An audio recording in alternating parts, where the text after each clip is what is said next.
Alan, for the writers, of course, the chemistry, and there's clear banter and tension between those two. I don't want you to give away a lot of spoilers here, but I know you have completed the first season. Can you give us a hint of whether a full-blown romantic relationship will develop between them by the end of? You did 12 Careful episodes. with this, Alan. That's a loaded Give question, us a hint. Alan. A hint. Well, it's very clear from what you see on the screen that there is romantic chemistry and romantic tension between them. And let's just say we continue to play that out, little by little, just dribs and drabs. And maybe at the end of the season there's a little soupçon of something, but I don't want to give too much away.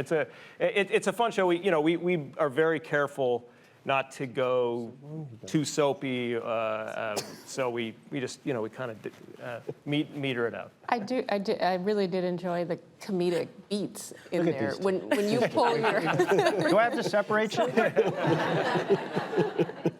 when you pull those falsies out of your tank top, that was just a fun laugh out loud moment, and it seems like it's very well paced, kind of almost a bit of screwball in there. A little bit, yeah. We definitely fight tone all the time because sometimes in the room, we have episodes that are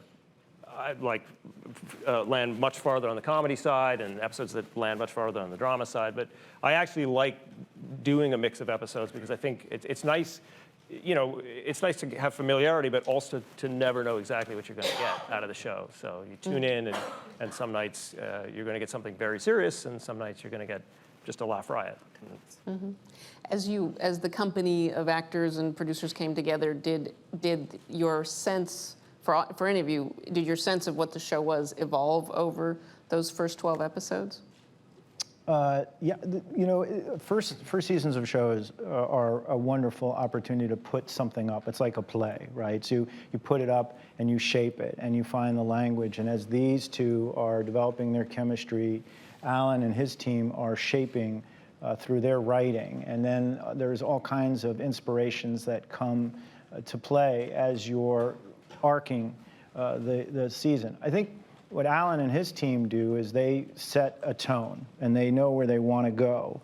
But along the way, there's lots of room to develop the stories in a way that's meaningful for the developing relationships and the developing series. So what is so exciting about a first season is you get to see all of that development. And then eventually you see the show as it continues to go on for years and years and years, which we hope it will do. Mm-hmm. And there were disagreements before anyone knew exactly what the show was going to be. There were disagreements about whether it should be, more like Elementary or more like Castle. And, we eventually opted to sort of amp up the humor quotient, which I think in hindsight was the right decision. Well, first of all, because these two are hilarious. Well, I thought the debate was between the killing and yeah.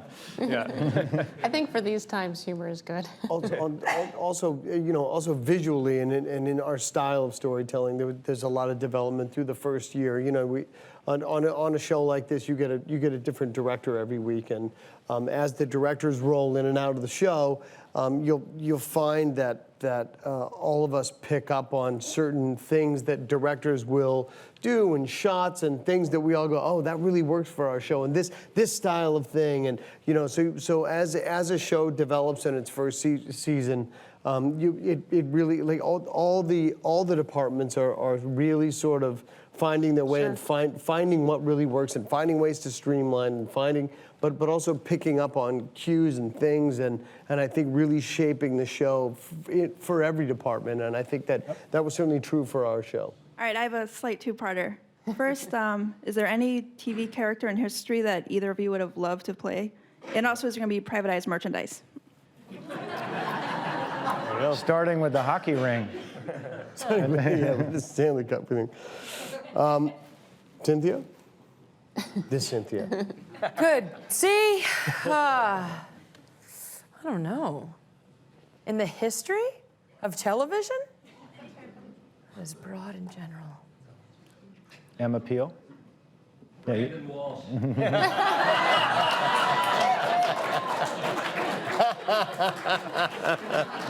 Brenda Walsh. That's I don't know. You want a minute? I want like 5 minutes. Okay, 5 minutes. What would you pick? Take your time. Jim Rockford. You've been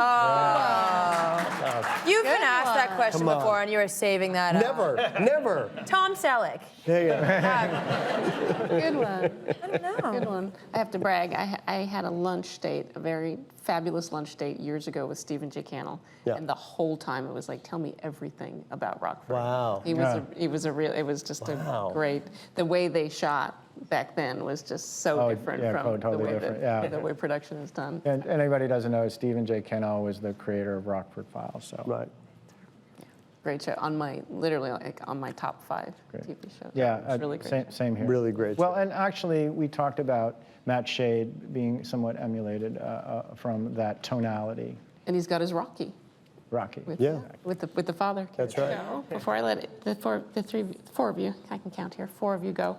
A variation on the question that we got. You know, right now, I mean, you cannot open the paper, dating myself. You cannot pull up the internet to any industry trade site and not see a story about another, a movie reboot or a TV series remake. Right.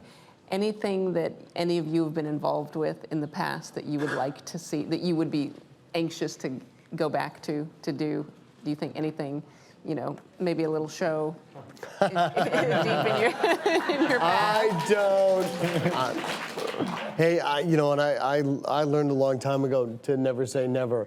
But I mean, what would they call a Beverly Hills 90210 reboot now? Like 90210, the senior years. There you go. I don't Pretty think we can do much. better than that.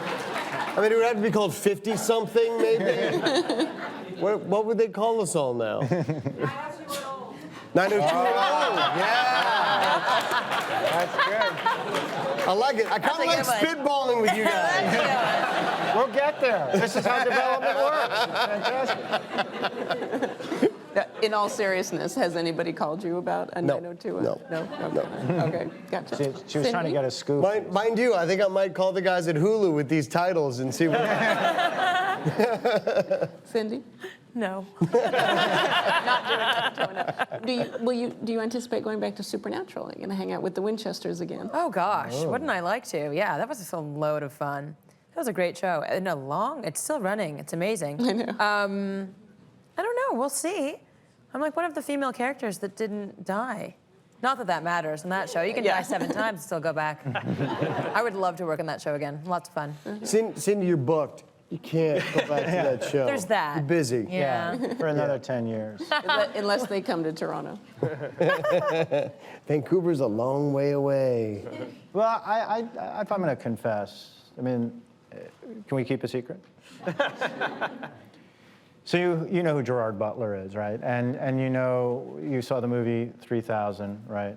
Well, I've been asked, because they saw my abs, but they said, right? That was terrible. So that's all. I can't say anything more. But Lloyd, you produced a terrific movie, Boondock Saints. Oh, thank you. Terrific movie. Appreciate it. Thank you. Thank you. Oh, look at that one. Thank you.